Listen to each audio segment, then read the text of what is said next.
You know, what if everything we thought we knew about trauma was really only half the story? We tend to think of it as a memory, right? A story about something awful that happened. But what if the real story isn't in your head at all? What if it's in your body? Okay, let's dive into this, because the work of psychiatrist Bessel Kolk is an absolute game changer. In this quote, this is really the key to everything. Kolk is telling us that the problem isn't the memory of a bad event. Nope, it's the physical, the biological response that gets triggered during that event. A survival mechanism that for some people just never gets switched off. It's like your body is permanently stuck in a state of high alert. So, to really get this, we've got to start by redefining what trauma actually is. And spoiler alert, it is not the same thing as stress, even though we throw those words around like they're interchangeable. The difference is, well, it's profound. And this just lays it out so clearly. We all deal with stress. As Kolk puts it, life sucks a good amount of the time. A tough project at work, that's stressful, but when it's done, it's done. You move on. But with trauma, the event might be over, but your body's alarm systems, we're talking your hormones, your immune system, they keep reacting as if that threat is happening right now, in this very moment. So, the really crucial point here is that it's a subjective experience. It's not about what happened, it's about your internal reaction to what happened. When you're faced with something so overwhelming that you're just paralyzed, when your whole internal state is just screaming, "Oh my God," and there is absolutely nothing you can do, that is what defines a traumatic experience. And researchers first thought these were extraordinary events outside of normal human experience. But it turns out they're incredibly common. Just think about this. Studies show that at least 1 in 8 kids in America witnesses physical violence between their parents. So no, this isn't rare, it's a silent epidemic. So how does this actually happen? How can an experience sort of bypass our logical, thinking brain and get locked so deep inside our bodies? Well, let's get into the neuroscience a little bit. So, when a threat pops up, it's not your conscious, rational brain that responds first. It's a much more primitive, automatic part of your brain, your survival brain. And it makes an instant call. Is this dangerous or is it safe? If it decides it's danger, it triggers one of 3 responses: fight, flight, or freeze. And in trauma, that whole system just gets stuck in the on position. Now here's where it gets really fascinating. Kolk points to this one area of the brain. It's way down at the base of your skull, called the periaqueductal gray. He calls it the cockroach brain because its only job is to scan for danger and safety. That's it. It's pure, ancient survival instinct. See, normally, this cockroach brain is pretty quiet.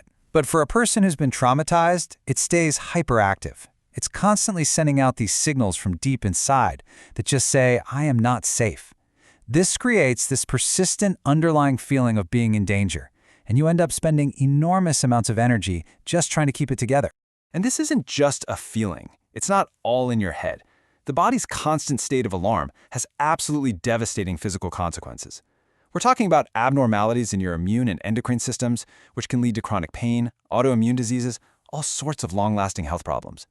And what's really tragic is that when you shut down the part of you that feels terror, you also shut down the part that feels pleasure and joy.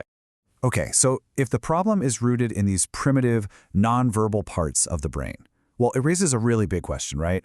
Why do so many of our most common treatments, like talk therapy, often fail to provide real, lasting relief? This slide really just nails the problem. Cognitive therapies, talk therapies, they're designed to engage our thinking brain, the part that uses logic and language.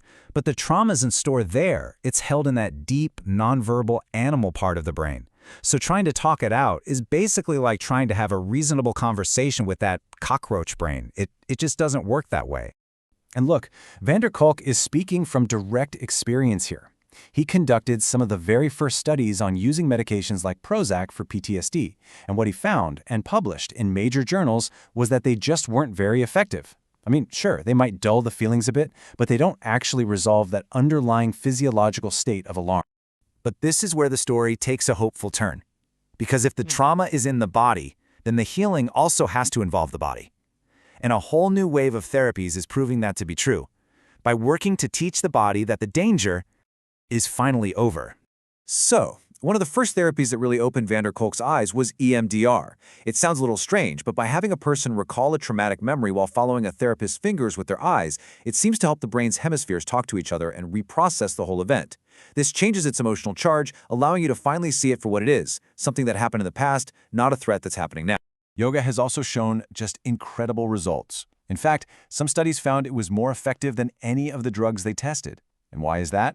Well, because trauma makes you feel disconnected from your body, like it's your enemy. Yoga helps you build a new, safe relationship with your own internal sensations. You learn to breathe calmly, to feel your body from the inside out, and just be present with yourself again. Then there's neurofeedback, which is, honestly, it's fascinating. It's like physical therapy for your brain. You put sensors on your scalp and you can see your own brainwave activity on a screen. Then, by playing computer games that are controlled by those brainwaves, you can literally train your brain to produce calmer, more focused patterns.